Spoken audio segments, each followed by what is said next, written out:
Bapak Ibu, saudara-saudara yang berbahagia, pertama-tama terimalah salam dalam Dharma, Namo Buddhaya.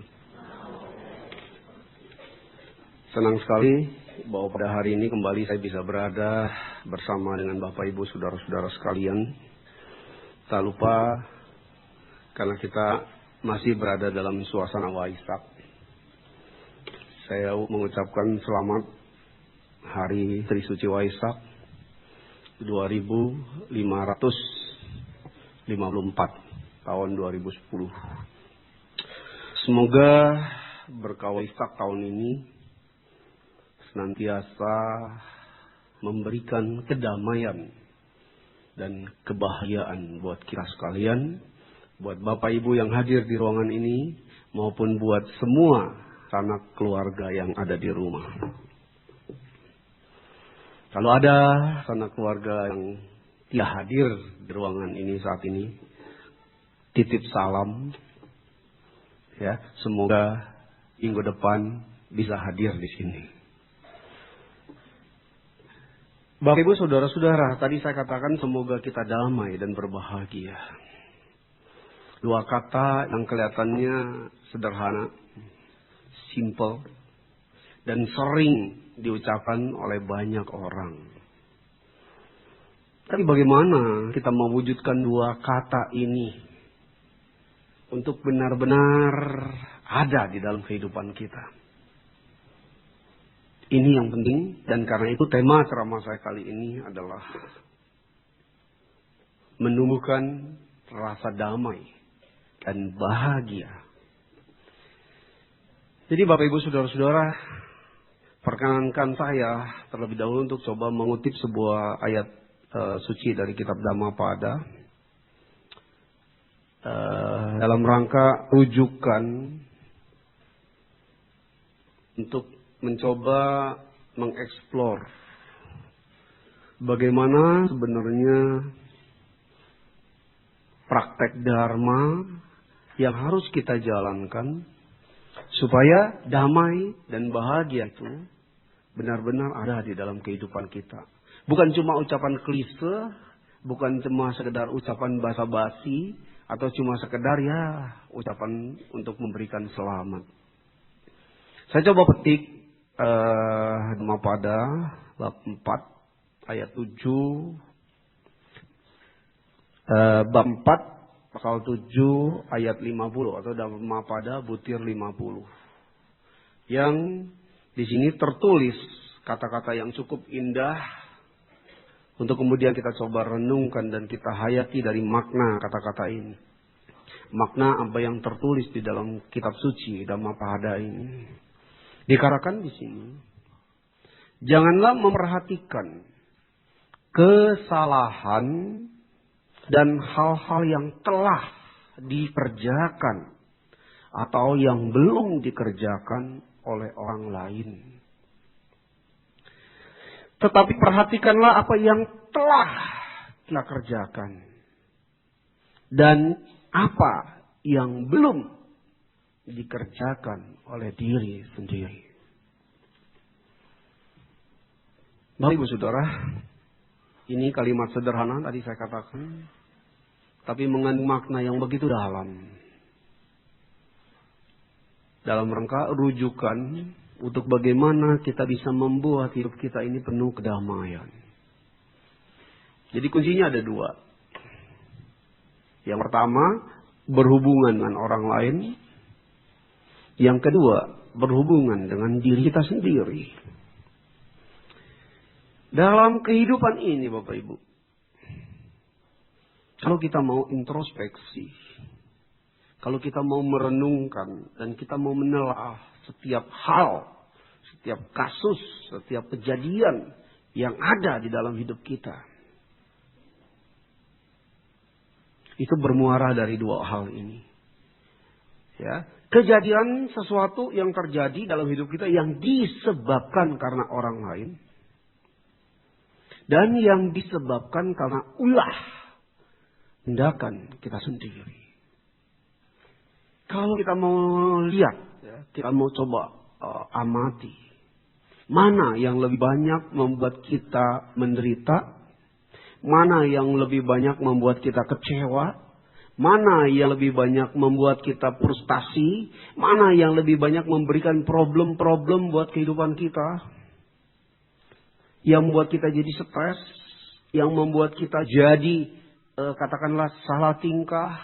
Yang membuat kita resah, kita gelisah, tidak ada kedamaian dalam hidup kita. Sumber awalnya memang berawal dari orang-orang lain yang ada di sekitar kita.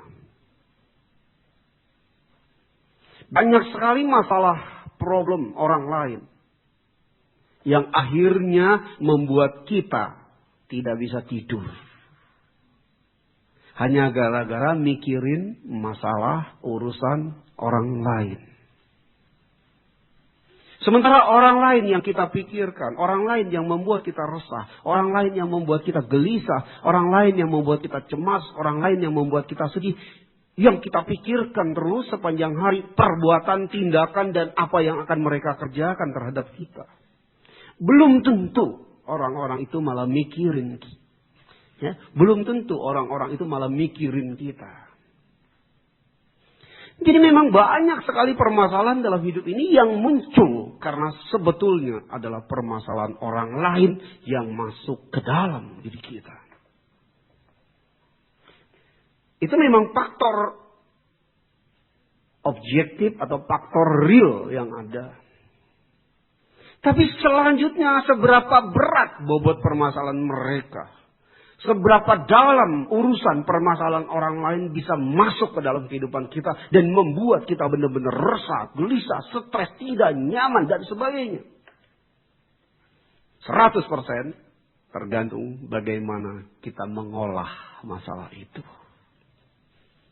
Persoalan orang lain boleh berat, persoalan orang lain boleh mumet.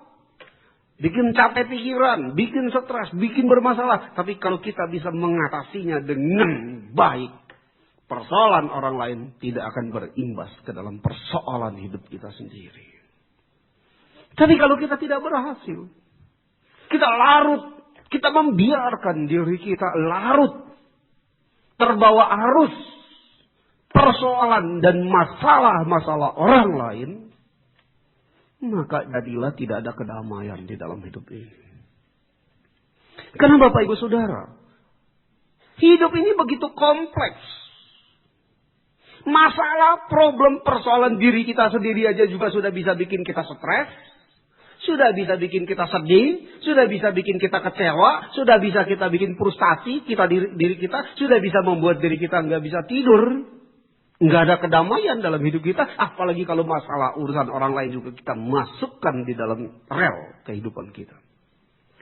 Kehidupan akan makin kacau. Carut marut tidak karuan. Dan tidak ada kedamaian dalam hidup kita. Jadi Bapak Ibu Saudara-saudara. Karena itu apa yang dikatakan di dalam Dhammapada ini. Ya, ini sangat baik sekali untuk kita renungkan. Dikatakan, bukan apa yang telah dikerjakan orang lain. Bukan apa yang akan dikerjakan orang lain. Yang harus kita pikirkan, yang harus kita perhatikan. Tapi apa yang telah kita kerjakan. Dan yang belum kita kerjakan. Itulah hendaknya seorang bijaksana mewaspadai dirinya. Kalau saja segala permasalahan kita mulai pisah. Ini permasalahan orang lain. Ya, ini permasalahan saya. Ini problem saya. Ini urusan pribadi saya. Maka permasalahan itu menjadi sempit. Ya, kompleksitas kehidupan itu menjadi kecil. Kalau sudah kecil, cukupnya tidak melebar kemana-mana, maka kita otomatis lebih siap untuk menghandle problem maupun permasalahan kita sendiri. Tapi kalau campur aduk, perbuatan orang lain yang tidak menyenangkan kita,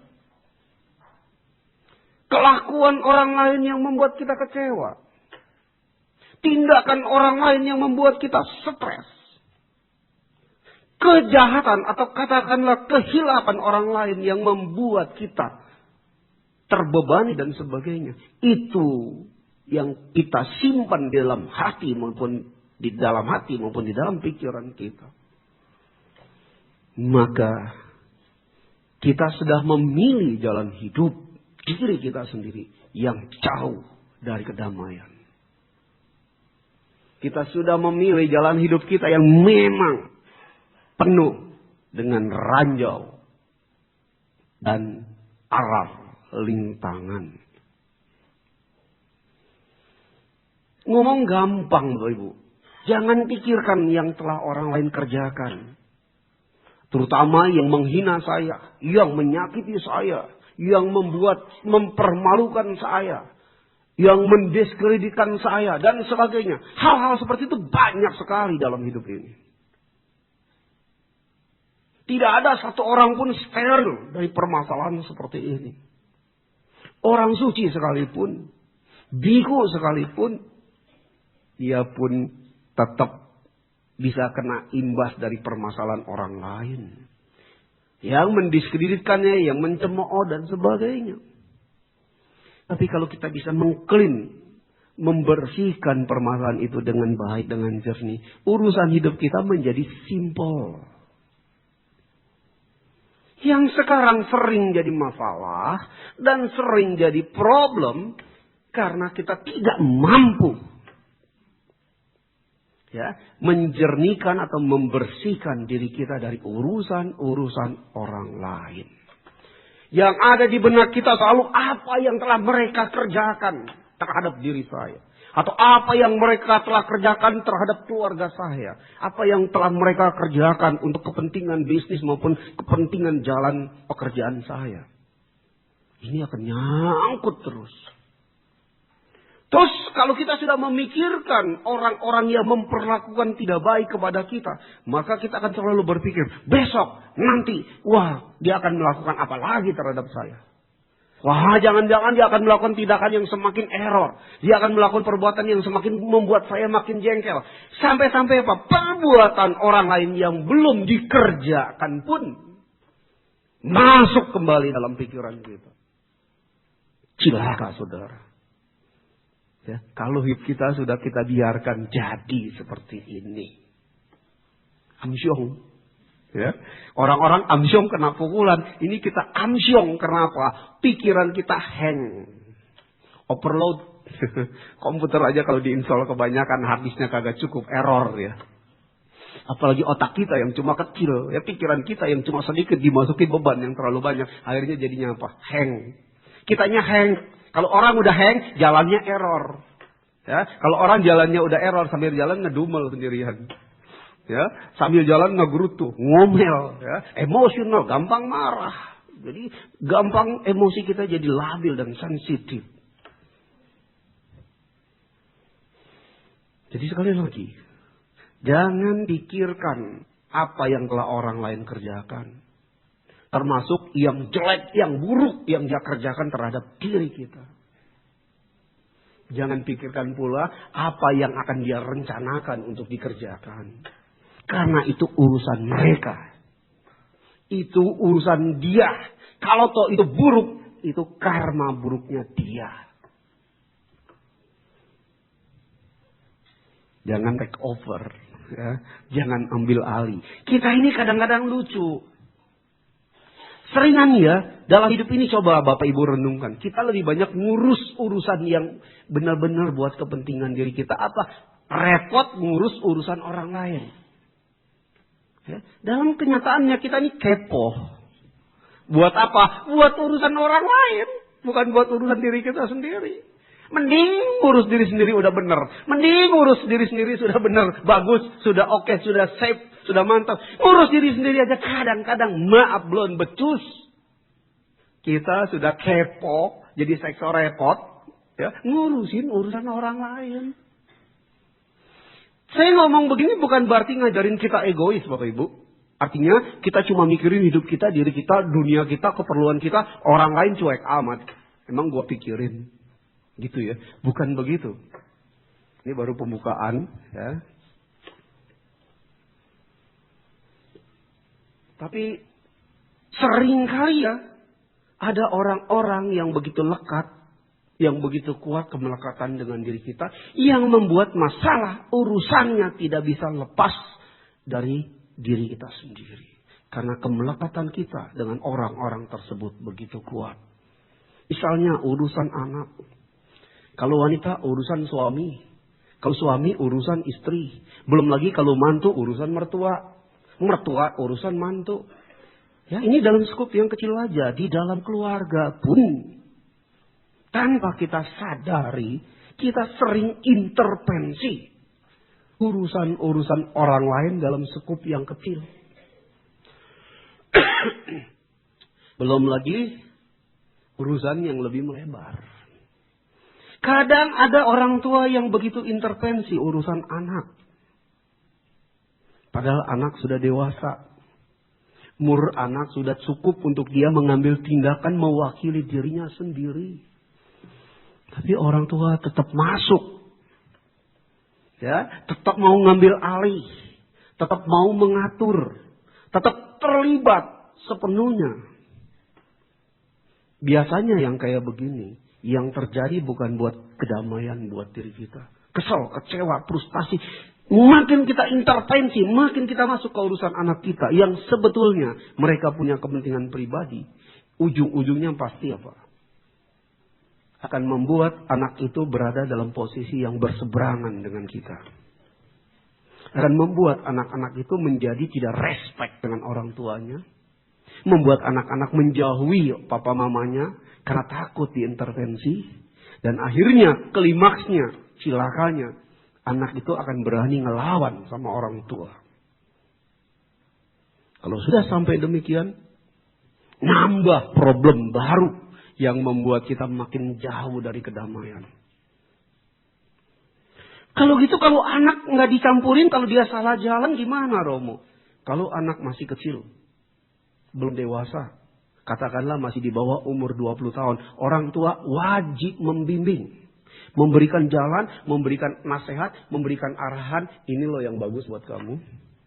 Ini loh yang jelek, yang tidak bagus, yang tidak boleh kamu jalankan. Yang tidak boleh kamu lakukan. Kalau lihat ada hal tindakan perbuatan yang berbahaya,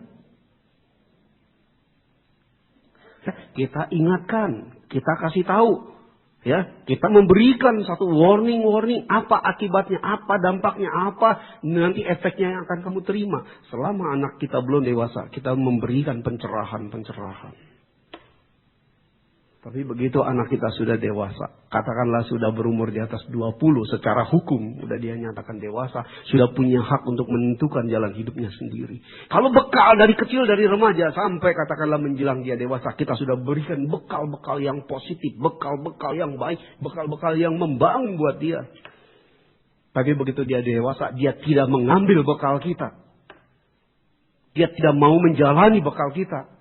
Dia berjalan dengan caranya sendiri, dia berjalan dengan pemikirannya sendiri, sehingga dia terjerumus dan sebagainya. Itu pun harus kita relakan.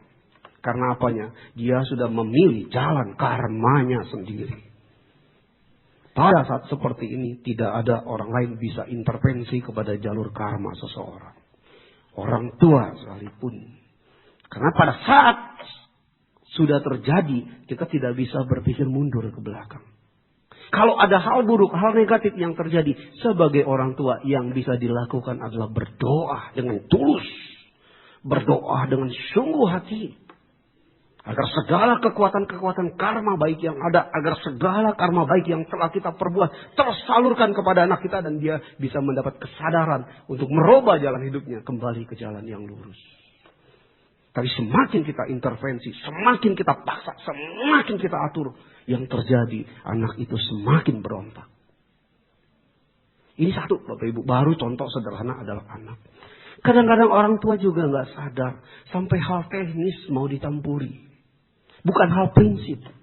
Soal menata rambut, kadang-kadang orang tua mau ikut campur, padahal anaknya sudah jadi anak remaja, sudah jadi anak yang dewasa secara usia maupun secara tanggung jawab moral.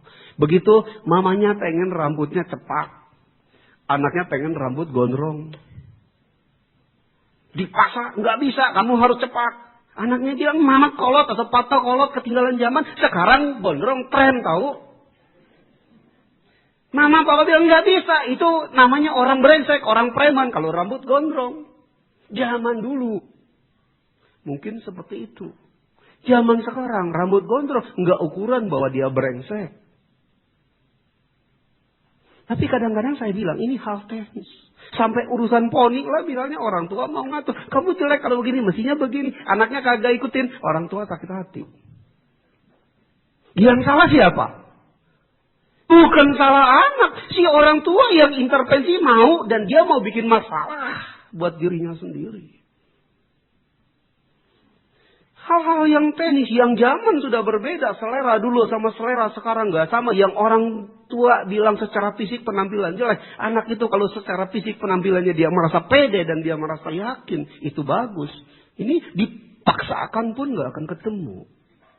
Belum lagi cara berpakaian. Kalau ketemu orang tua yang kolot. Ya, anak berpakaian zaman sekarang, anak perempuan nggak boleh pakai celana panjang. Harus pakai rok, harus pakai baju setelan kayak wanita. Suruh paksakan itu. Bisa anak-anaknya pada minta izin dokter suruh ganti kelamin kali kalau perlu. Karena apa? Zaman sekarang tren pengen pakai celana. Udah nggak tren tuh wanita pakai rok misalnya. Orang tua kolot paksakan itu. Ya, masuk dalam urusan orang lain loh. Ini masuk dalam urusan orang lain. Walaupun itu anak kita sendiri. Dia adalah sosok orang lain yang bukan sosok diri kita. Kalau kita nggak menyadari ini, kita intervensi terus, kita cari masalah di situ.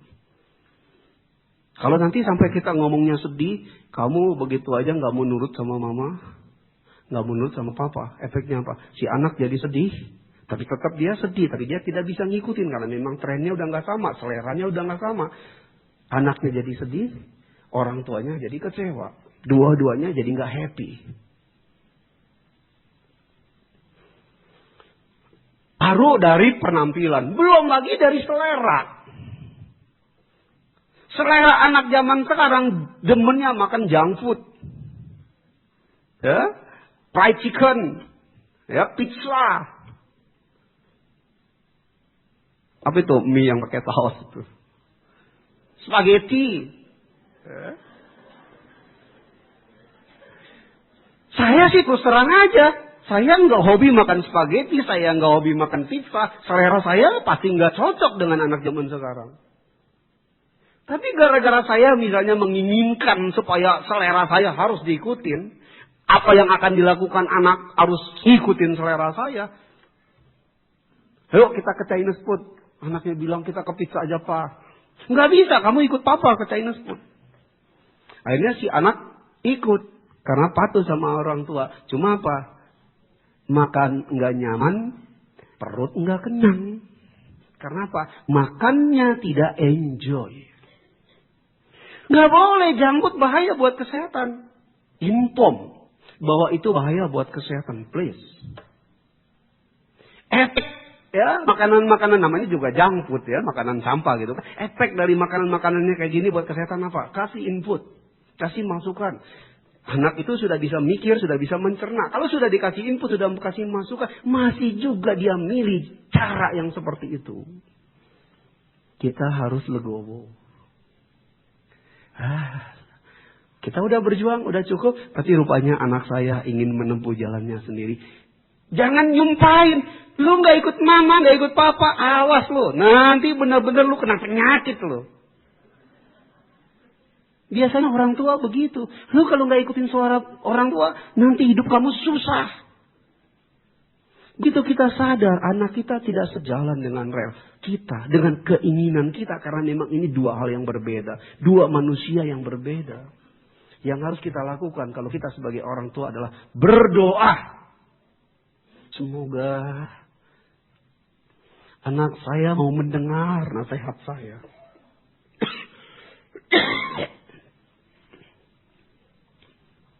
Semoga anak saya sadar yang dia lakukan adalah salah. Semoga dia dikasih jalan, dikasih bimbingan untuk meninggalkan kebiasaan buruknya. Dan dia sadar untuk memulai kebiasaan-kebiasaan yang baik.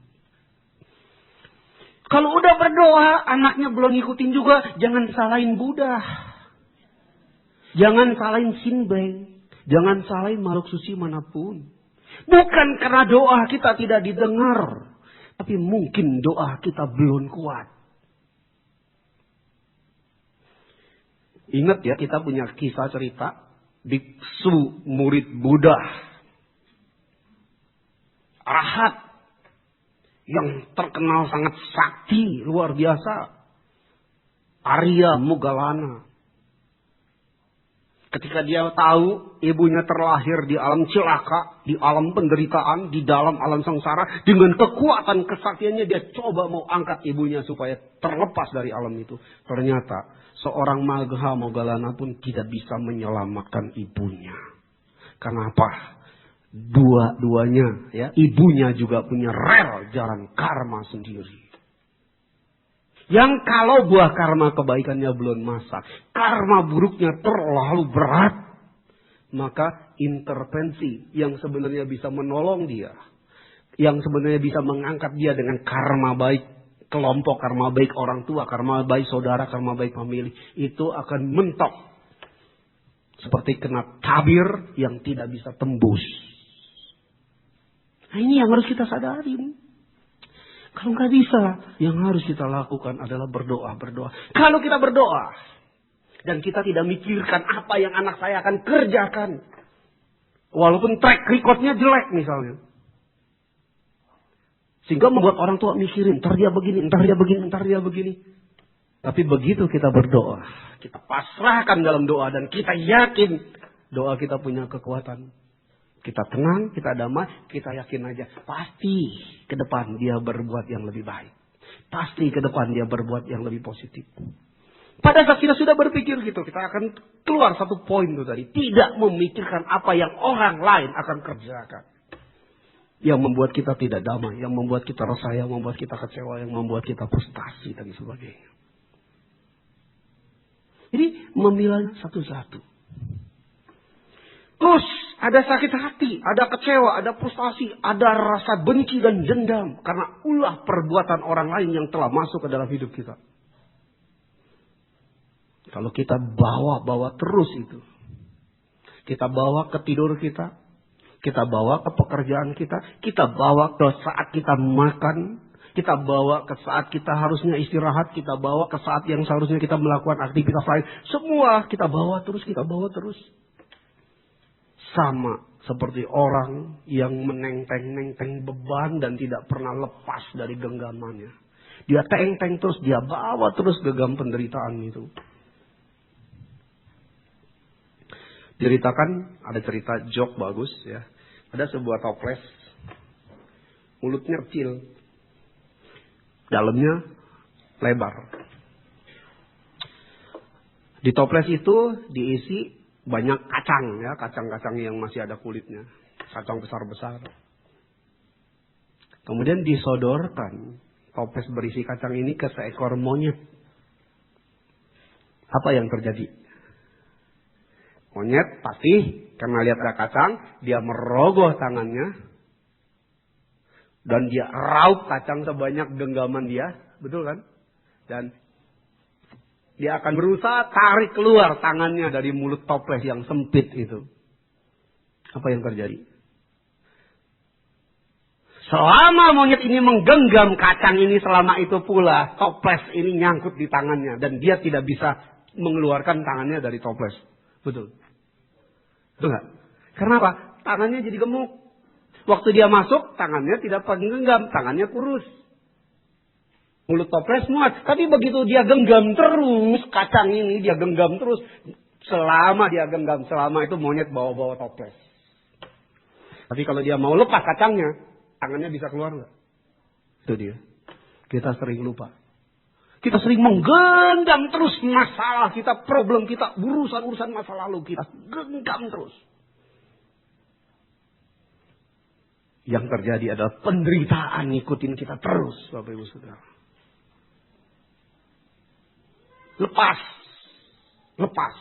Lepas. Kalau mau damai. Genggam. Simpan di pikiran, simpan di hati terus. Kalau mau resah, ya, kalau mau gelisah, kalau mau stres, pilihan ada di tangan siapa. Makanya ujar-ujar Dhammapada bagus sekali. Jadi bukan urusan orang lain yang harus kita pikirin. Bukan apa yang akan dikerjakan orang lain yang harus kita pikirin. Yang harus kita pusingkan, yang harus kita kepo di situ. Tapi apa yang kemarin telah kita kerjakan. Inilah yang harusnya kita periksa. Kalau kemarin ke belakang kita sudah melakukan pekerjaan-pekerjaan yang katakanlah setelah kita amati dengan tenang. Oh ternyata kemarin saya punya kemelekatan yang begitu banyak.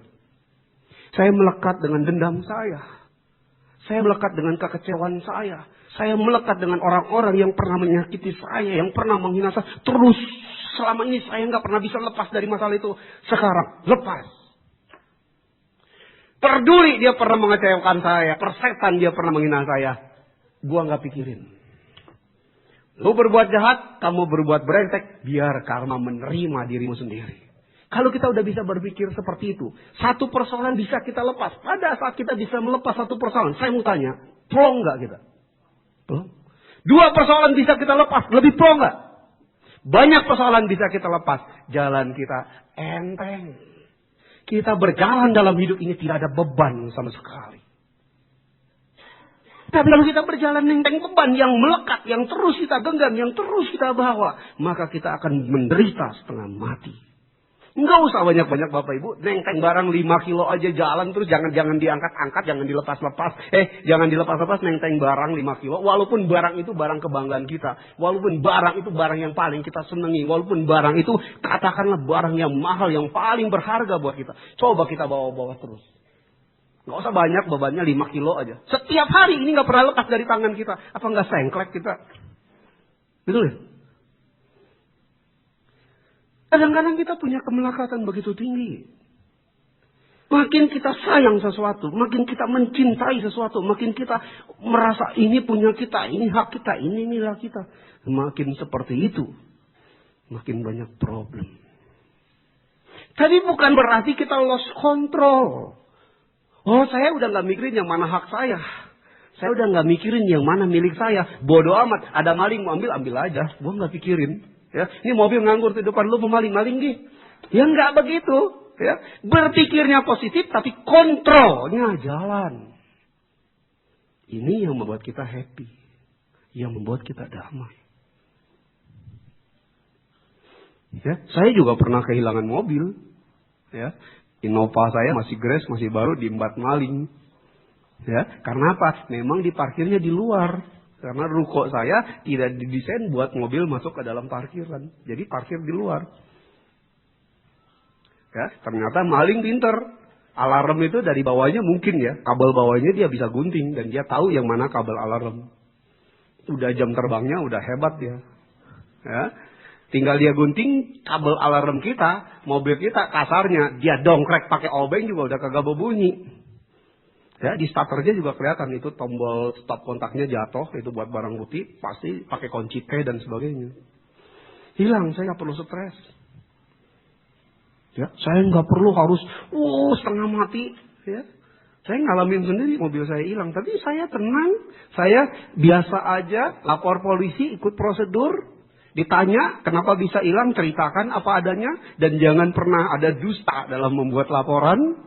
Karena sekali kita ada dusta kita ketahuan, maka kita akan tutup dengan dusta yang lain. Akhirnya apa? Kita kejeret masalah-masalah hukum dan sebagainya. Apa adanya. Ya cuma apa adanya juga tips ya. Ini sih, kalau mobil hilang jangan pernah lapor hilang karena dibawa supir. Ya, kalau hilang karena supir yang ngembat mobil kita, yang salah kita. Karena kita telah membiarkan pembiaran terjadinya sebuah tindak kejahatan. Apalagi kalau hilangnya di luar jam kerja. Kita kasihan supir kita rumahnya jauh, ya. Rumah kita di Jakarta, supir kita di Karawaci misalnya. Supaya ya hemat ongkos. Daripada dia pulang ngeteng harus 4 kali naik kendaraan, duitnya habis, uang makannya habis semua buat ongkos, kita kasihan misalnya. Izinin dia bawa pulang ke rumah. Pas di rumahnya hilang, asuransi nggak ganti loh. Ya, bukan polisi tetap akan lapor itu hilang. Asuransi biasanya kalau gini nggak ganti karena dianggap ada klausul kehilangan yang disebabkan karena kelalaian sendiri.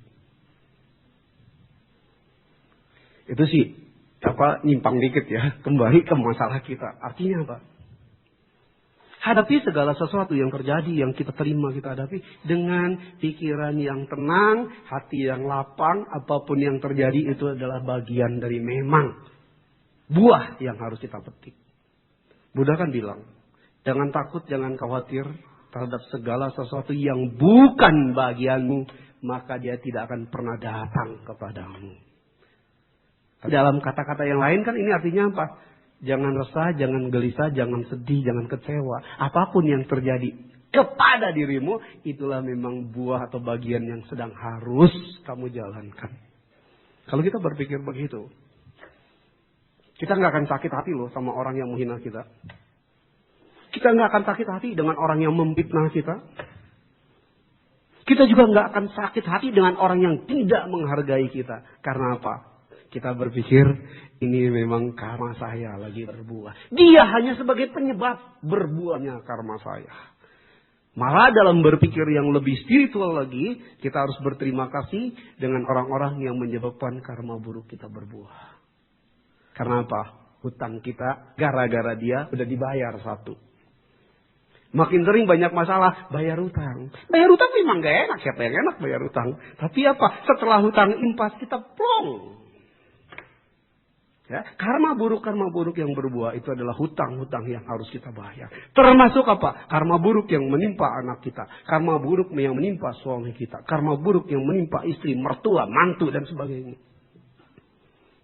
Itu adalah hutang yang sedang dibayar. Malah harusnya kita bahagia. Karena apa? Kalau kita punya utang, kita bisa bayar utang. Bahagia nggak, saya tanya sekarang? Ada orang hidupnya stres setengah mati karena kejirat utang. Minjem uang bank buat bisnisnya gagal.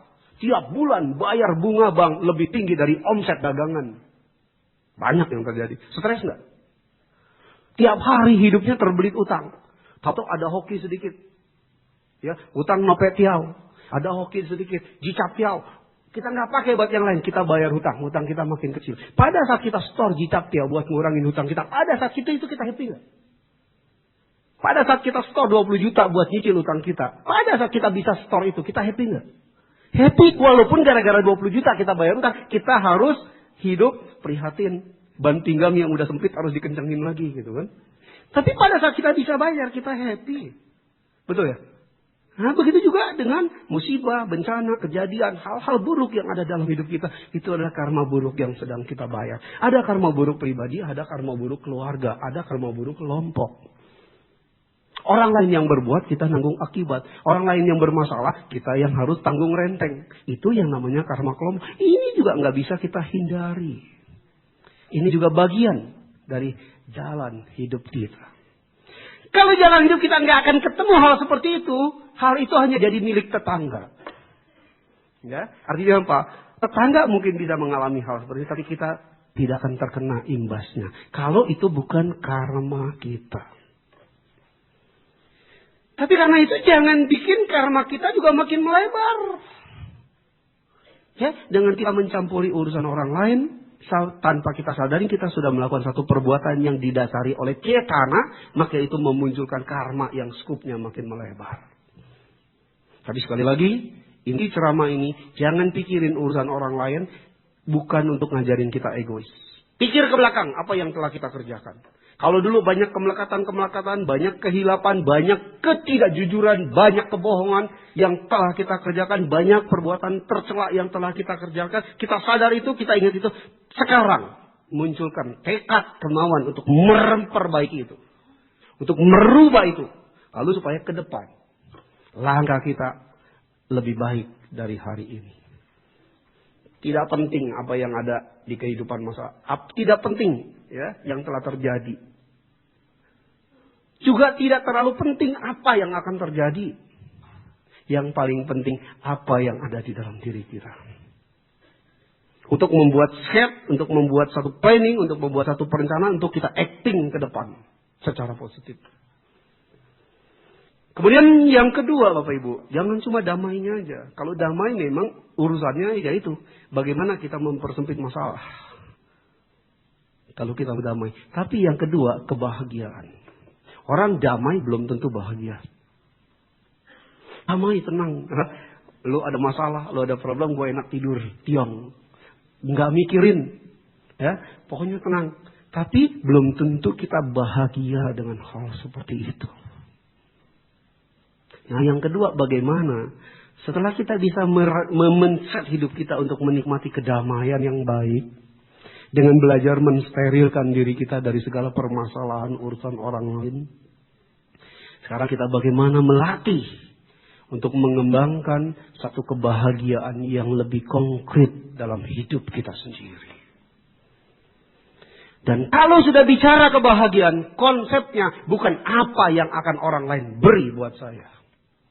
Bukan apa yang akan orang lain sumbang buat saya. Bukan apa yang akan orang lain bantu buat saya. Bukan apa yang orang lain akan kerjakan buat saya. Konsep kebahagiaan bukan seperti itu. Wah, kapan warisan orang tua keterima sama saya? Bukan itu Bapak Ibu. Konsep kebahagiaan adalah apa yang bisa kita berikan buat orang lain. Apa yang bisa kita kerjakan untuk bisa membahagiakan orang lain. Semakin banyak orang-orang yang bisa kita bahagiakan. Semakin banyak acting, tindakan, perbuatan kita yang begitu bermanfaat buat banyak orang untuk lebih happy, lebih bahagia. Itulah yang membuat kebahagiaan kita yang sesungguhnya. Kita tidak akan bisa berbahagia Bapak Ibu Saudara kalau kita berada di tengah-tengah orang-orang yang menderita. Betul nggak? Anak kita bermasalah, suami kita bermasalah, istri kita bermasalah, mertua bermasalah. Kita berada di lingkungan seperti itu, apa kita bisa bahagia? Walaupun kita bisa damai, artinya, aduh gue nggak pikirin urusan, tapi tetap hati nurani kita nggak bisa dibohongin bahwa kita sedih. Ya, bahwa kita kasihan melihat permasalahan mereka.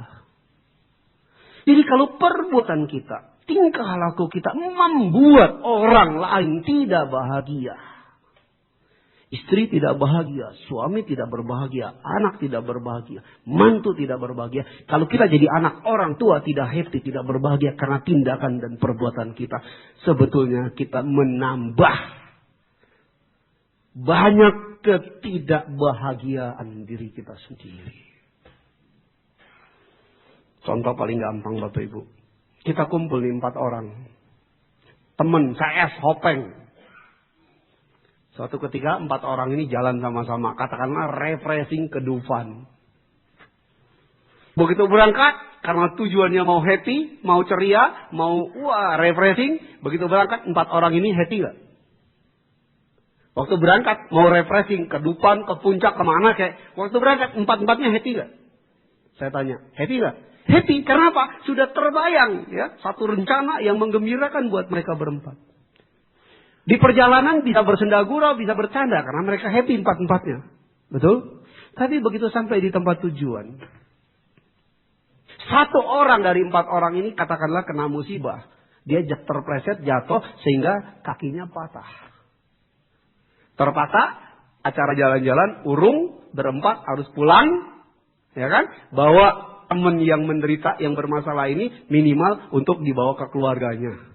Betul nggak? Nah, perjalanan pergi sama perjalanan pulang. Bahagianya sama nggak? Yang perjalanan pulang, apakah kita bisa bahagia? Berada bersama orang lain yang sedang menderita karena kakinya patah? Walaupun itu bukan masalah kita. Walaupun itu bukan kebahagiaan kita. Tapi pertanyaan saya, begitu kita bersama dalam satu kelompok yang menderita seperti ini, dalam satu komunitas di mana ada orang yang menderita bermasalah seperti ini, kita bahagia nggak? Nah itu. Kalau kita ada 10 orang, 9 orang menderita, kita sendiri bahagia nggak? Jadi kuncinya kalau mau bahagia, bahagiakan orang-orang yang ada di sekitar kita. Kalau mereka ada masalah, kalau memang kita punya peran, kita bisa menyelesaikan masalah mereka. Sekali lagi, bukan untuk mencampuri, untuk kemudian menyimpan masalah mereka. Untuk melakukan satu clean, pembersihan, pengklarifikasi, supaya mereka selesai dari masalah, mereka bahagia, kita juga happy. Betul ya? Tapi kalau mereka terus menderita di depan kita, dan kita lihat, kita tahu mereka menderita, kita cuma diem. Kita tidak acting sesuatu. Karena apa? Konsep yang tadi, saya mau damai.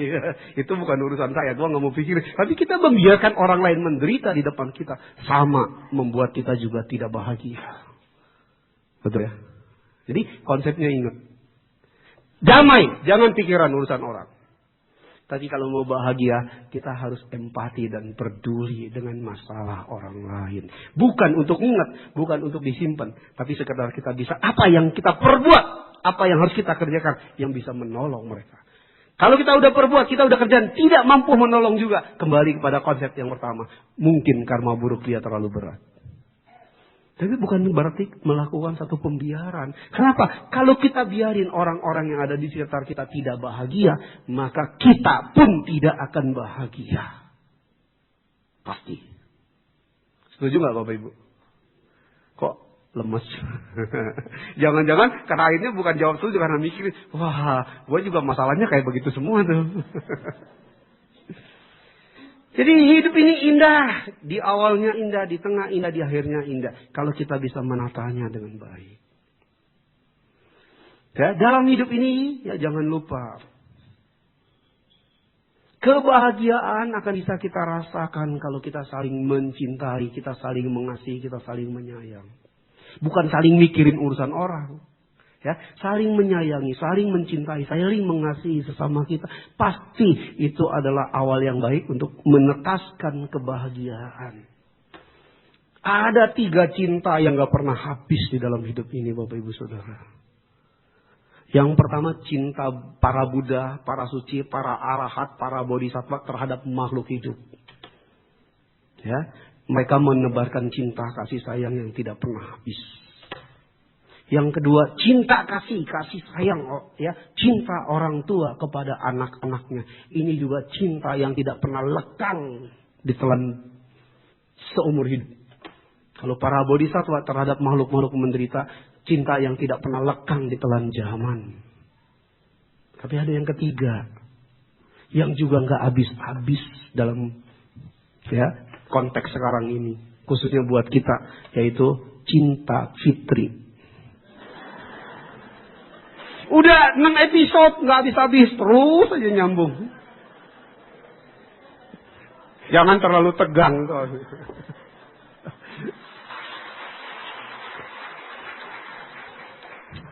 Jadi udah waktunya sekarang kita rileks ya. Yang penting poin isi materi ceramah saya tuh kayak tadi. Damai dan bahagia bagaimana kita raih dalam hidup kita. Nah udah saatnya sekarang kita dengar yang seger-seger ya. Jangan yang terlalu stres terus ya. Saya mau cerita ya. Ini joke aja. Diceritakan ada satu orang Chinese ya. Bertemu dengan sahabat Facebooknya orang Inggris. Temu Jakarta, si Chinese yang orang Jakarta ini ajak temannya yang orang Inggris, ceritanya servis lah aja makan di restoran. Tapi yang si Chinese nggak bisa bahasa Inggris, yang orang Inggris kagak bisa bahasa Chinese, apalagi bahasa Indonesia. Akhirnya ngumpul di restoran dengan komunikasi bahasa isyarat yang sekenanya. Setelah duduk ngumpul makan, pas keluar sajian makanan, disajikan minuman. Yang Chinese ini ya angkat minuman sambil bilang sama teman Inggrisnya, ya. Mestinya ngomongnya kanpai, ya, kanpei, ya. Tapi karena telok logatnya jadi ngomongnya kenpei. Ya, buat orang Inggris kalau kenpei itu kan apa? Nggak bisa bayar, ya, kenpei. Jadi setiap mau minum dia bilang kenpei. Orang Inggris cuma nanggut. Tapi setiap kali dia minum kenpei. 4 kali kenpei, orang Inggrisnya kesel. Dia bilang it's alright. You can pay, I will pay.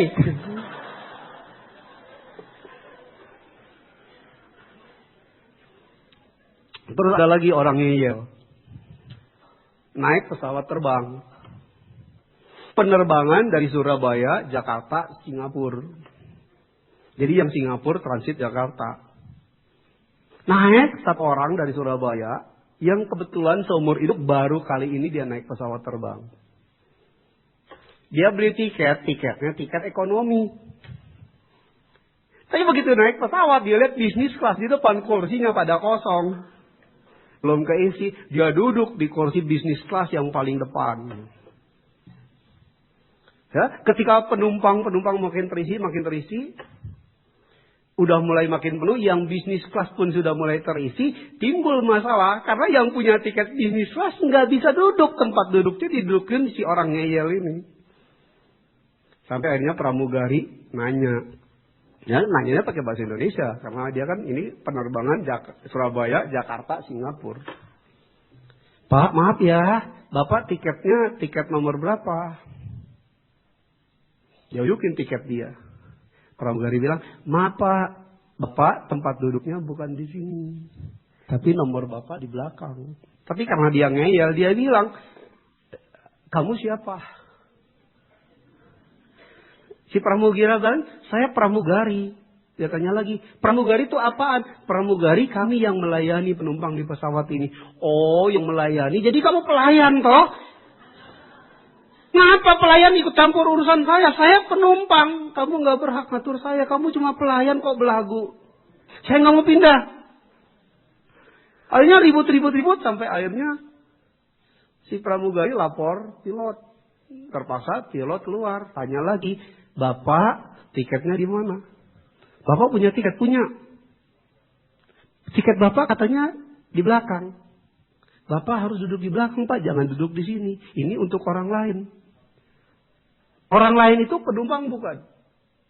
Penumpang. Saya juga penumpang. Saya juga punya hak duduk di sini. Tapi nggak bisa. Ini jatah kursi buat orang lain. Dia tanya, Bapak siapa? Saya pilot. Pilot itu apa? Pilot yang mengendarai pesawat ini. Oh, jadi Bapak cuma supir. Saya penumpang, saya lebih berhak. Supir nggak bisa ikut campur. Saya nggak mau pindah. Kamu cuma supir ngatur-ngatur saya. Di mana-mana supir tuh duduk diam, penumpang ngatur duduknya sendiri. Dia samain pesawat sama Metro Mini. Akhirnya karena pusing-pusing naik satu orang nih. Pas liwat ribut-ribut, dia sebenarnya mau duduk belakang, jadi nggak bisa liwat gara-gara ribut di depan. Kebetulan, ya orang ini bekas kondektur Metro Mini, yang udah okinya udah naik lah ceritanya. Begitu ditanya masalahnya gini, oh ya udah, dia duduk, ya dia deketin orang yang ngeyel ini, dia bisikin sesuatu. Begitu dia bisikin sesuatu, langsung si ngeyel ini langsung bilang, oh ya saya ke belakang kalau gitu. Pindah. Pilot sama pramugari bingung. Pak, Bapak ngomong apa sama orang tadi? Saya cuma bilang, Bapak ya mau kemana? Saya mau ke Jakarta. Oh Pak, kalau ke Jakarta tempat duduknya di belakang. Kalau ini buat ke Singapura.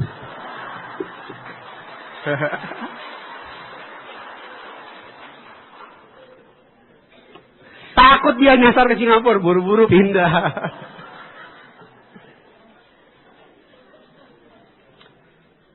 Jadi Bapak Ibu, saudara-saudara, ya buat penyegarnya cukup aja lah, jangan kebanyakan. Ntar kalau kebanyakan saya apa bedanya ceramah sama ngelawak gitu ya. Jadi saya akhiri saja sampai di sini. Terima kasih atas segala perhatiannya.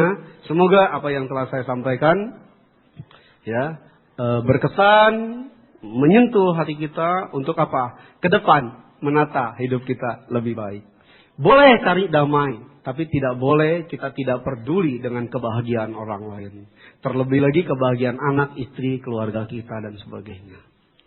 Untuk bisa membuat mereka bahagia, yang harus kita kerjakan adalah apa yang harus kita berikan supaya mereka bahagia. Bukan apa yang mereka harus berikan supaya saya bahagia. Itu aja cluenya. Terima kasih. Ya, karena nanti mungkin ada pertanyaan biasanya. Saya tutup dulu ceramah saya ini dengan doa buat kita sekalian.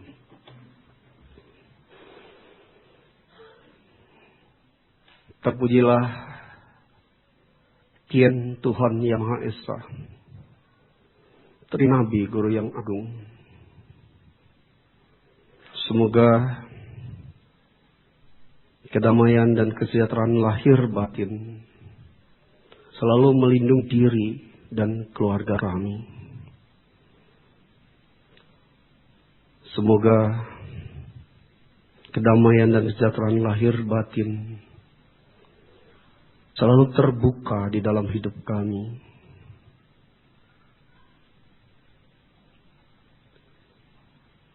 Berbahagialah mereka yang telah menerima Dharma mulia ini. Mekarlah permata teratai suci. Mekar. Terima kasih. Namo Buddhaya. Baik Bapak Ibu, teman-teman Dharma yang berbahagia, mungkin di antara Bapak Ibu dan teman-teman ada yang ingin bertanya secara langsung, kami persilahkan.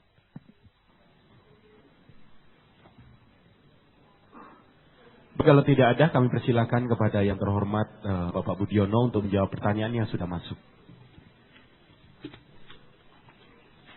Terima kasih. Dan Bapak Ibu sekalian, sudah ada beberapa pertanyaan yang masuk. Saya akan bacakan pertanyaannya dan mudah-mudahan saya bisa menjawab sesuai dengan harapan yang ditanyakan. Selamat siang Romo, bagaimana kalau anak yang menganggap kuliah itu tidak penting? Sebelum seorang anak masuk ke tahapan kuliah, dia sudah mulai melalui satu proses SD, SMP, SMA. Pada saat dia sudah SMA, dia sudah cenderung lebih senang menentukan pilihan jalan hidupnya sendiri. Bukan yang didrive oleh orang tua. Tapi saat dia SD, saat dia SMP, disinilah peran orang tua. Untuk memberikan satu pengertian, untuk memberikan satu pengetahuan. Bahwa pendidikan itu penting. Bahwa kalau tidak pinter, tidak punya pendidikan yang bagus, tidak bisa sampai sarjana misalnya, dalam hidup sekarang, dalam kompetisi sekarang, nanti kamu akan ketinggalan. Dan nanti kamu tidak bisa berkompetisi, nanti kamu tidak bisa mapan, kamu tidak bisa menjadi orang yang sukses. Ini yang harus ditanamkan dari dia SD, dari dia SMP. Sehingga anak itu sudah terpola dengan satu sikap mental, bahwa kalau mau sukses, kalau mau berhasil, saya harus pinter. Dan saya harus minimal bisa jadi sarjana. Nah, ini yang harus dimotivasi. Sehingga pada saat anak itu masuk SMA, dia sudah tertanam satu pikiran. Saya selesai SMA, saya harus kuliah. Dan kita boleh kasih role model, ya, role model maksudnya. Tentang orang-orang sukses, tentang orang-orang yang hebat, ya, tentang orang-orang yang berhasil. Ya, kalau kita arahkannya buat pendidikan, jangan ambil contoh orang-orang yang tidak berpendidikan. Ya, pendidikan minim kurang, itu yang kita jadiin contoh buat anak kita. Contohnya lihat tuh si Anu, ya, nggak punya pendidikan tapi dia bisa hoki, dia bisa kaya. Nah, ntar anak ini ikut, kalau gitu gua nggak usah pintar, gua bisa kaya juga. Ya, kasih role model orang-orang yang memang jenius, orang-orang yang memang pintar, orang-orang yang memang berpendidikan. Kalau target kita agar anak itu menularkan sikap kepintaran itu, pendidikannya dia mau kejar. Cari orang-orang itu banyak. Ya, autobiografinya banyak. Kita lihat bagaimana orang ini gigih berjuang, gigih belajar, gigih kuliah, gigih sampai akhirnya punya prestasi bagus dan sekarang dia menjadi seorang yang hebat, sukses dalam hidup ini. Ini yang harus kita kasih tahu. Ya, anak selalu akan termotivasi kalau kita sering-sering memberikan role model. Ya, panutan, contoh. Nah, mau diarahkan kemana? Kalau kita mau arahkan dia ke pendidikan, berikan itu role model selagi dia di SD, SMP. Supaya apa? Dia punya obsesi. Ya, dia punya hayalan, cita-cita untuk kelak nanti dia pun jadi orang yang berpendidikan. Tapi kalau sudah di SMA, apalagi SMP-nya juga jeblok. Ya, karena anak ini tidak termotivasi untuk pintar, tidak termotivasi untuk belajar, tidak termotivasi bahwa pendidikan itu penting. Pada saat di SMA, kita paksa kuliahnya ke jalur yang kita mau. Saya mau anak saya jadi dokter. Saya mau anak saya jadi insinyur. Ya, kalau Sidul bilang jadi tukang insinyur. Ya. Saya mau anak saya jadi macam-macam. Maunya kita dipaksakan anak kita harus kuliah. Ngikutin fak yang sesuai sama kemauan orang tua. Kemungkinan ditolak. Kemungkinan anak itu tidak mau ngikutin kemauan orang tua menjadi besar. Jadi jangan disalahkan kalau anak tidak mau kuliah. Tapi kalau diarahkan yang dia cocok, yang dia suka, yang memang itu bidang yang dia senangi. Syukur-syukur bidang yang dia hobi ke situ. Orang tua hanya tinggal mendorong. Saya yakin dia mau kuliah. Misalnya apa? Anaknya hobinya musik. Hobinya nyanyi, hobinya main organ. Hobinya main gitar. Bapaknya suruh dia sekolah kedokteran. Buat dia sekolah kedokteran itu beban. Stres. Kenapa? Gengsi dong.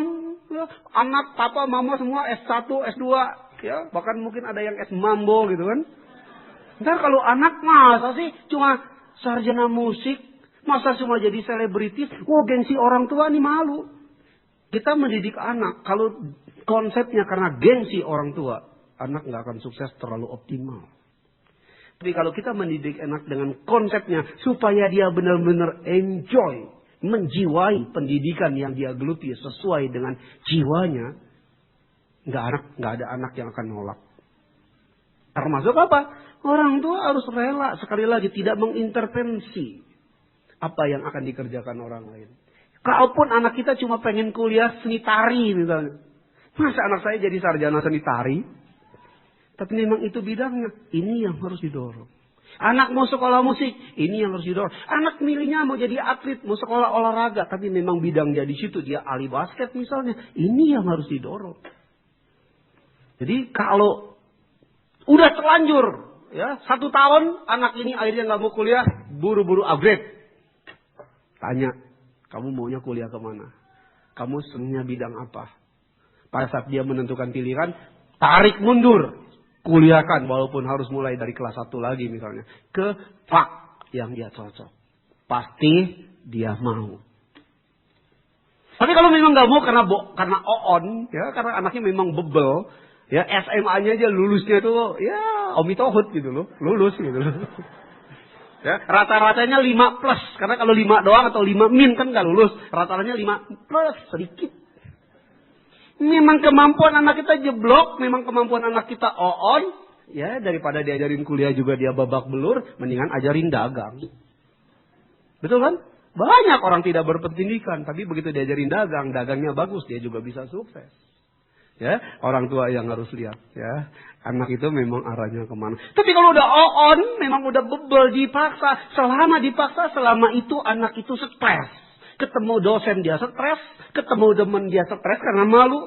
Akhirnya apa? Membuat anak ini nanti nggak pede, nggak percaya diri, dan akhirnya apa? Pendidikan gagal, berbisnis pun dia tidak bisa. Karena apa? 4 tahun wasting time dipaksa suruh kuliah, padahal dia bukan faknya untuk ke situ, mungkin faknya untuk dagang. Orang tua harus jeli. Tapi kalau pinter, nggak mau kuliah, pasti salah jurusan. Nggak ada anak pintar nggak mau kuliah, nggak ada. Pasti jurusannya dipaksa sama orang tua dan si anak nggak happy, ya, nggak menikmati jurusan itu. Karena orang tua gengsi. Kalau anaknya misalnya jadi sarjana yang tidak qualified atau jadi sarjana yang tidak membanggakan, cuma sekedar sarjana, ya. Tadi saya bilang seni tari lah misalnya, ya, cuma jadi sarjana. Apalagi orang tua yang pernah loh datang konsultasi ke saya, nggak setuju banget anaknya jadi juru masak. Dia ambil kursus perhotelan, ambil jurusan juru masak. Karena apa? Anaknya cowok orangnya. Masa anak saya cowok suruh jadi koki? Saya bilang, ibu, cowok jadi koki bayarannya lebih mahal daripada cewek jadi koki. Cewek jadi koki udah umum, cowok jadi koki, wah dia bisa jadi cook ya di restoran-restoran dia. Apa itu? Chef ya, chef. Jadi di restoran-restoran yang berbintang. Jadi jangan dihambat. Seringkali, sekali lagi, orang tua intervensi. Orang tua yang memaksakan, kamu harus kuliahnya ke sini. Kalau terus Anda petik lagi ya, ujung-ujungnya anaknya juga ya, sekali lagi. Kalau memang kemampuan dia cekak, kita tahu di kuliahin juga bakal bonyok ya, daripada buang duit buat kuliah. Sayang ya, mendingan duitnya modalin buat dia dagang. Ajarin cara dagang yang baik. Dia juga bisa sukses, dia juga bisa jadi orang, dia juga bisa hidup untuk menata dirinya sendiri nantinya. Sebenarnya anak sekarang mah enak, rata-rata orang tua mau fasilitasi anak. Jadi anak zaman dulu prihatin. Tapi orang-orang yang prihatin justru itu orang-orang yang bisa mandiri. Orang-orang, apalagi kalau anak-anak yang tidak pernah merasakan prihatin dalam hidup. Kalau dia sukses, kalau dia berhasil, biasanya nggak langgeng. Ya, nggak mantep. Saya namatin SMA, saya harus jualan koran. Ya, saya harus jadi loper koran. Karena apa? Orang tua buat bayar biaya SMA aja udah nggak mampu. Tapi karena prihatin, karena hidup keras, sudah terbiasa hidup dengan tantangan, otomatis skill, kemampuan itu otomatis muncul.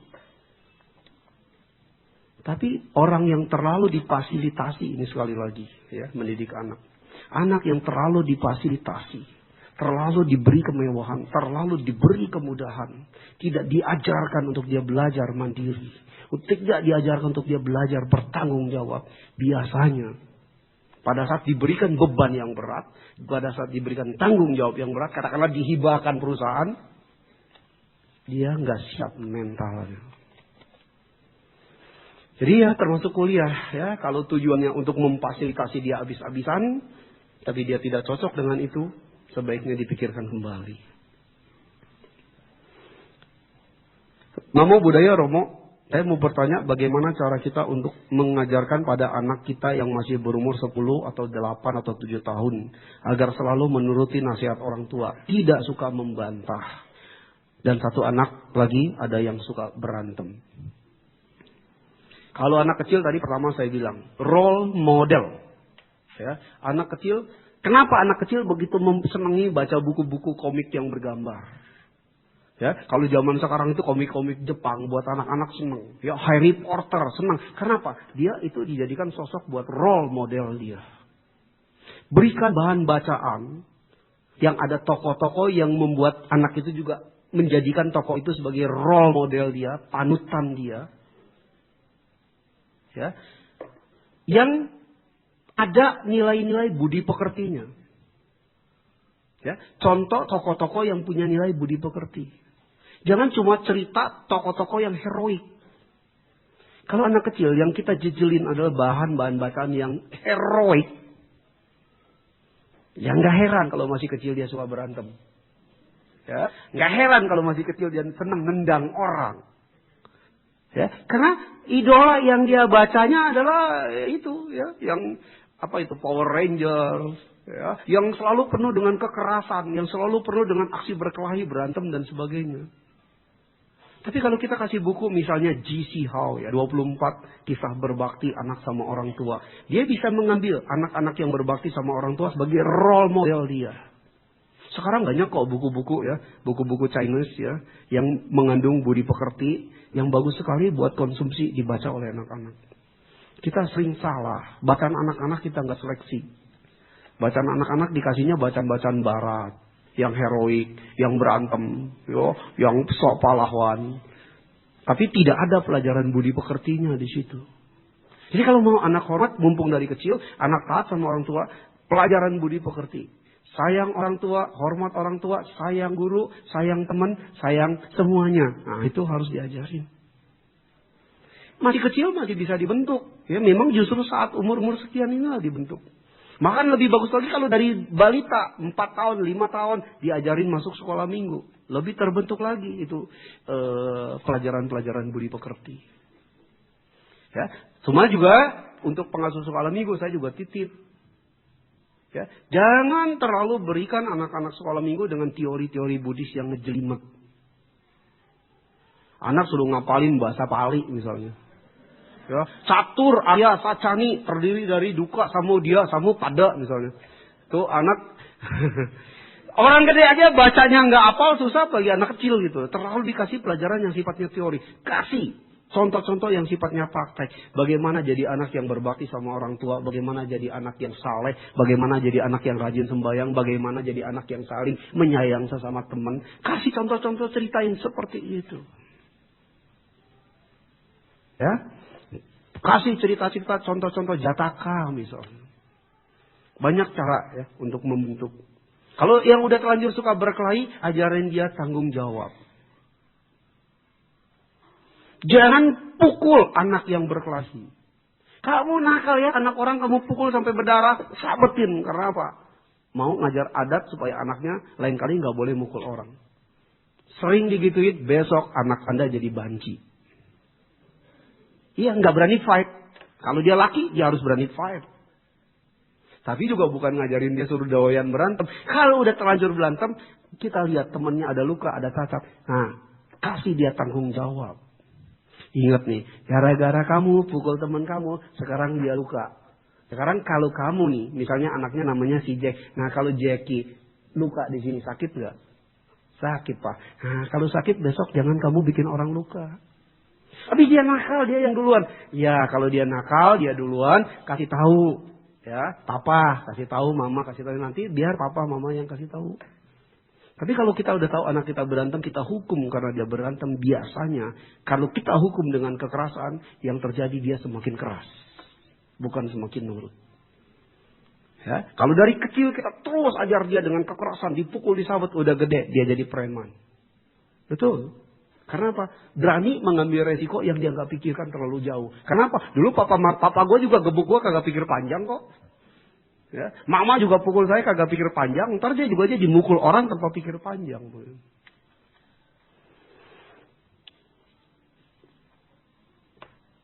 Yang berikut ya, ada kawan saya yang punya kebiasaan jelek.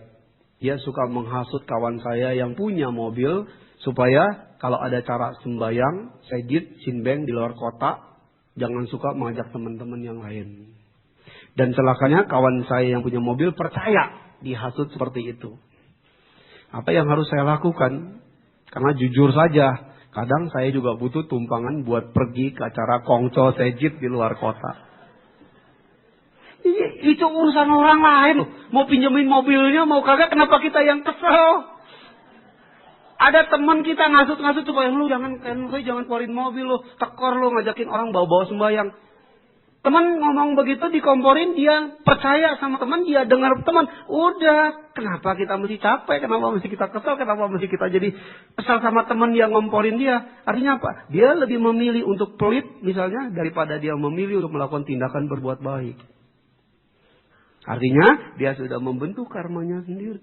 Saya nggak bisa dapat tumpangan. Kalau memang semangat mau sembahyang, mau berdoa, pasti ada teman lain yang siap sukarela nganterin Anda ke tempat sembahyang.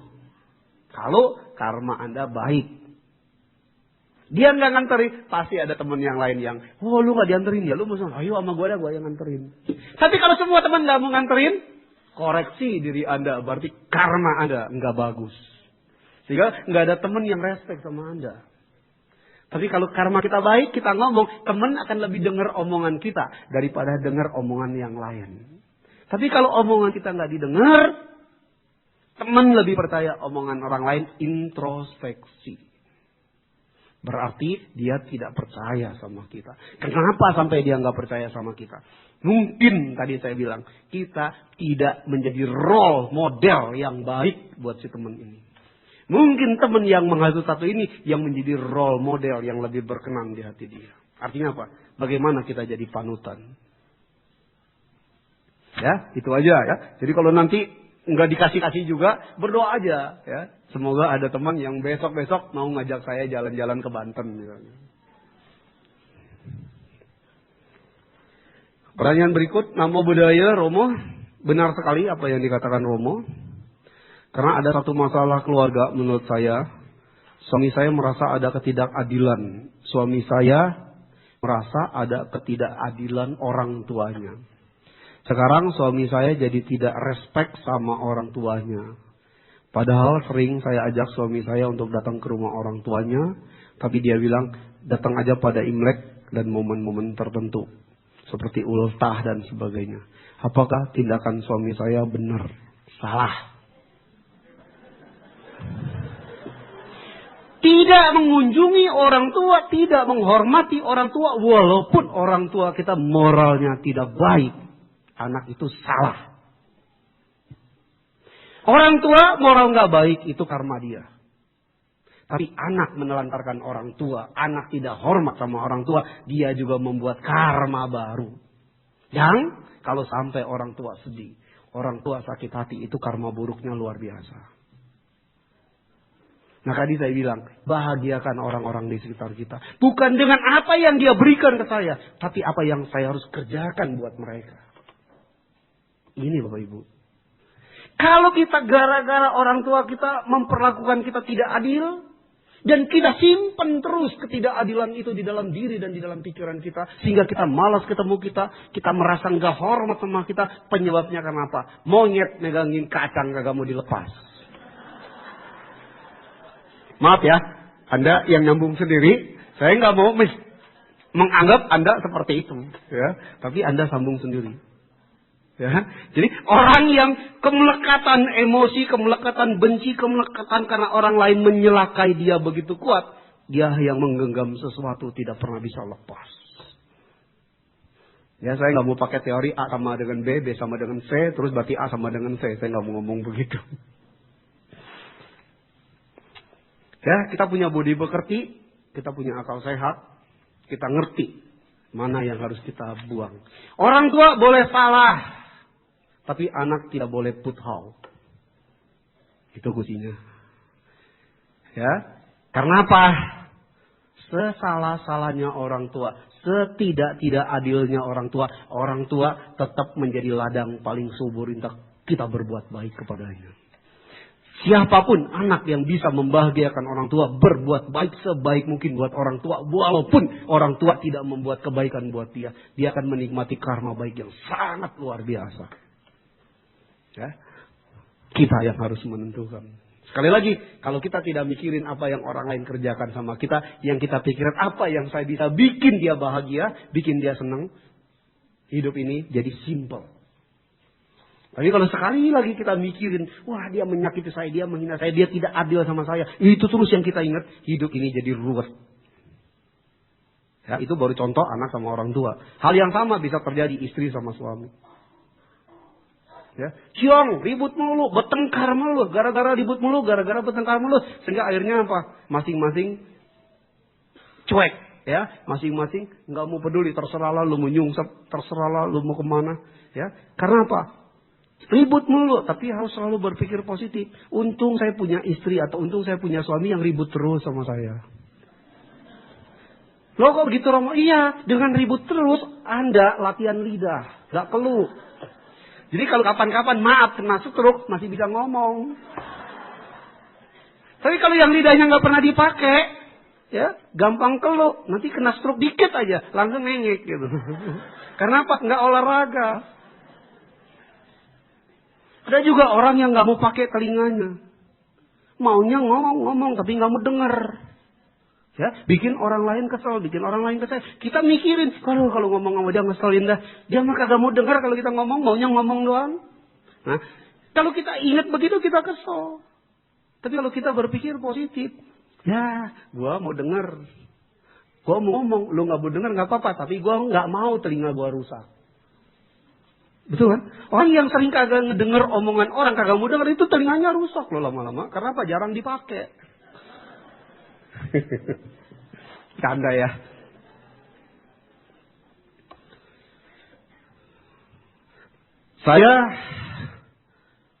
Nah ini pertanyaan berikut, Pak, saya mau nanya.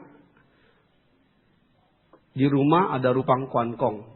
Kalau di atasnya ditaruh gambar 3 Buddha, boleh tidak? Saya jawab dulu, boleh. Asal jangan gambar Budanya ditaruh di kamar mandi. Atau altakan kuankongnya juga ditaruh misalnya di tempat yang nggak pantas. Ya, misalnya altar kuankong, altar sinbeng, altar orang suci. Kita taruh pas di dapur yang tempat tiap hari motongin daging, motongin barang berjiwa gitu kan. Itu juga nggak pantas. Taruh Buddha di atasnya, ya kagak pantas semua. Selama altar kuankongnya pantas, Budanya mau ditaruh di atas kuankong boleh-boleh aja. Buddha nggak akan protes. Ya. Asal jangan diletakkan di tempat yang nggak pantas. Ditaruh di tempat yang nggak pantas pun Buddha nggak protes loh. Ya. Cuma kita yang harus tahu budi pekerti. Ya, kita yang liangsim kita yang harus keluar. Pantas apa enggak, layak apa enggak, nah, kita yang ukur. Terus sembahyang leluhur yang pertama atau dewa kuankong. Kalau lagi sembayangan, misalnya Cigwe, Cengbeng dan lain-lain. Yang mana yang harus dulu? Sembayang. Kalau di rumah, ya, ada altar leluhur. Yang harus pertama adalah leluhur lebih dahulu. Papa mama wakil tien. Kalau dalam konsep agama lain, makhluk hidup diciptakan karena Tuhan. Tuhan menciptakan makhluk hidup. Kalau dalam konteks agama kita, siapa yang menciptakan kita? Siapa yang membuat kita sekarang ada? Yang menciptakan siapa? Papa, mama kita. Papa, mama kita itulah Tuhan kita. Karena dia yang menciptakan kita. Jadi, papa, mama itu is the best. Terserah. Masalah dia perlakukan kita dengan benar atau tidak. Tapi dialah yang menciptakan kita. Jadi baru simbeng. Ya, jangan dibalik. Tetap orang tua nomor satu, baru yang lain-lainnya. Kalau di rumah ada altar leluhur. Itu saya tambah lagi. Ada pai dulu orang tua, baru pai simbeng. Saya jamin juga simbengnya nggak bakal protes. Jadi nggak bakal salah dah. Karena nggak bakal protes itu simbeng. Kita altar leluhur nggak disembayangin.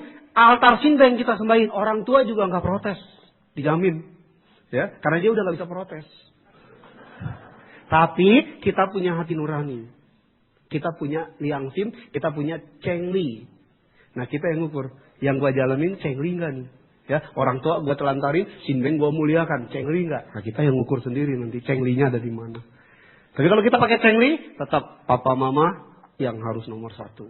Karena dia yang menciptakan kita. Saya suka perhatikan bahwa bila ada pasangan suami istri yang walaupun sionya nggak terlalu cocok, nah ini udah mulai masuk sio. Tidak hap, tapi unsur sio pasangannya cocok ya, elemennya cocok. Seperti emas dengan air, tanah dengan emas dan sebagainya. Saya lihat anak-anak mereka otaknya jadi pinter. Bahkan ada yang jenius. Apakah unsur sio antar pasangan berpengaruh terhadap anak yang akan dilahirkan? Berpengaruh iya. Ya, anak yang akan dilahirkan murni. Ya, hasil getaran emosi, getaran karma kedua orang tuanya. Ditambah gelombang kecocokan dengan karma masa lalu si anak itu sendiri. Sionya sio apapun, pasti ya kedua orang tua akan memberikan getaran terhadap anak yang dilahirkan. Sio apapun. Cocok nggak cocok, pengaruhnya terhadap anak pasti ada. Apakah dia sio kucing? Nggak jadi soal. Ya, karena nggak ada ketentuan bahwa kalau sio anu akan melahirkan anak yang pinter. Oh kalau sio kucing akan melahirkan banyak tikus misalnya. Ya nggak ada. Oh kalau sio gajah ketemu sama sio monyet, oh jadinya orang utan misalnya. Ya nggak juga gitu. Artinya apa? Sio tidak letterlock seperti itu. Tapi bahwa antar sio punya hubungan, punya korelasi, punya interaksi elemen. Di mana interaksi elemennya membuat hubungan keharmonisan menjadi berbeda-beda, itu betul. Terus nggak ada hubungannya ya, anak itu jadi jenius. Wah anaknya jenius gara-gara emaknya monyet, bapaknya monyet. Karena katanya si monyet cerdik gitu ya, si monyet maksudnya. Nggak jaminan ya. Wah bapaknya si kebo, ntar anaknya nih kukuah ini misalnya, ya kayak kebo, ditendang juga diem aja gitu. Misal, nggak ada tuh, nggak ada koneksitasnya, nggak ada. Orang tua sio apapun bisa melahirkan anak yang pintar. Orang tua sio apapun bisa melahirkan anak yang oon. Tergantung apa bobot karmanya masing-masing. Jadi kalau dalam hal ini, anak yang dilahirkan membawa karma masa lalu berpengaruh dengan karma orang tua pasti. Kalau saya bikin stigma, orang-orang yang sionaga, anaknya akan jadi orang besar. Oh, ntar yang gak sionaga kagak ada mau kawinin. Nggak gitu. Saya melihat, oh ini udah pertanyaan terakhir. Oh ini juga udah ya. Benar sekali apa yang dikatakan Romo. Yang tadi suaminya nggak mau ketemu orang tua. Udah habis ya Bapak Ibu. Terima kasih. Ya, terimalah salam. Saya sebelum saya tutup saya mau ngasih satu kata-kata mutiara dan ini saya udah siapin ya, mubazir ya, kalau nggak dibacain abaya kata kama. Ini ungkapan bijak dari seorang Brian Tracy yang bilang begini. Ini connect sama apa yang saya ceramahkan tadi. Bukan karena hidup bahagia maka Anda tersenyum. Tetapi karena Anda tersenyum, hidup menjadi bahagia. Bukan karena semua orang bersahabat, maka Anda tersenyum. Tetapi karena Anda tersenyum, semua orang menjadi sahabat.